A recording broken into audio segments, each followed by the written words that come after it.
Hello, welcome to Oxford Heirlooms. As you can see, I have my very long lace panel created.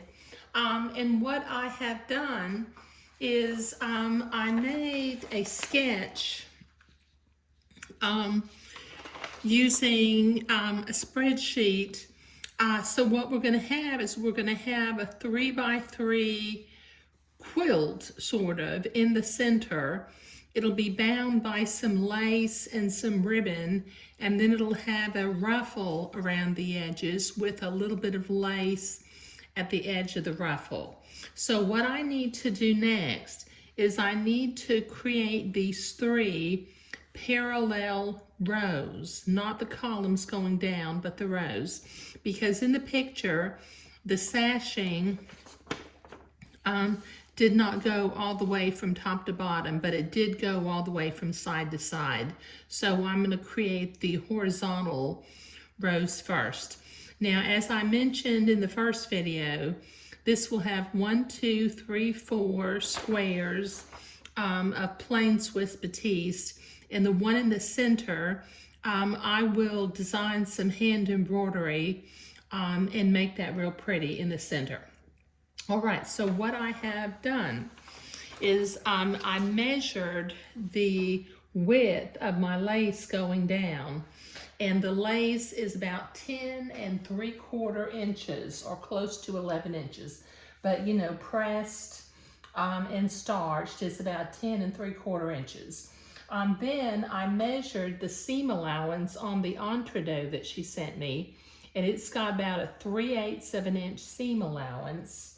So I needed to create lace blocks. I used my large drafting triangle to line up on the edge of the lace and then draw my line across the lace so that I would have nice square pieces. But I had to allot for 10 3/4 inches plus another, well, 6/8 is 3/4 of an inch. So I needed to measure out 11.5 inches for each lace panel. What I've also done, I'm not sure if you can see this, at the top of each panel, since my lace, some of my laces are directional, with my blue fabric marking pen, I wrote the word top at what's going to be the top of each panel. Okay, I've also torn 5 pieces of Swiss batiste that are 11.5 by 11.5 because they will have an entredeaux seam all the way around. This lace will be attached directly to entredeaux, and the sashing lace, which will, let me see if I can find the end of it.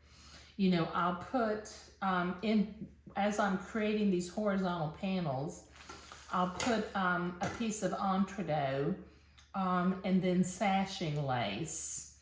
And then, like for instance, next to this one would be a piece of white Swiss batiste.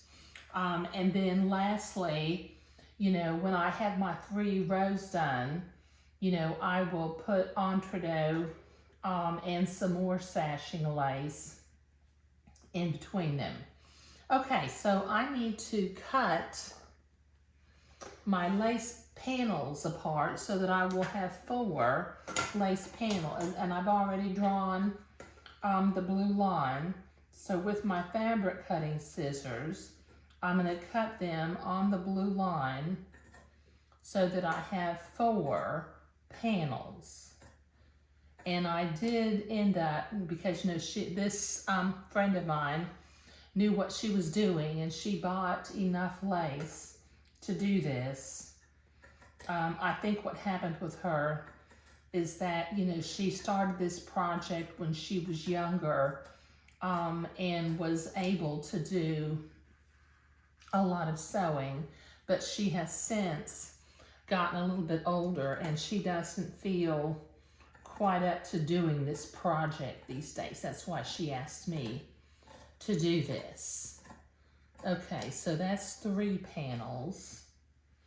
And here is the 4th, and I've got just a little bit of lace left over, but not very much.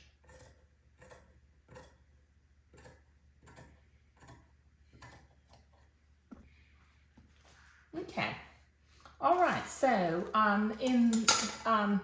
what I need to do next, I'm going to go to the sewing machine and I'm going to begin to create my checkerboard by creating my horizontal rows first and adding in, let's see, wait a minute, I think I've got this going wrong because the center panel is going to be embroidery. And then I've got my 4th panel that will go right there. And so what we'll have, set that off to the side. We will have a Swiss Batiste panel down here, a Swiss Batiste panel up here. We'll have the Swiss Batiste in the center that I will be doing some hand embroidery on. And then 2 more Swiss Batiste panels at each of the corners. So I think this is going to be real pretty. Okay, so in the next video, I will begin to work at the sewing machine to create my horizontal panels going across. And once I get the horizontal panels together, I will put the sashing in between the rows and put it all together in a 3x3. But thank you.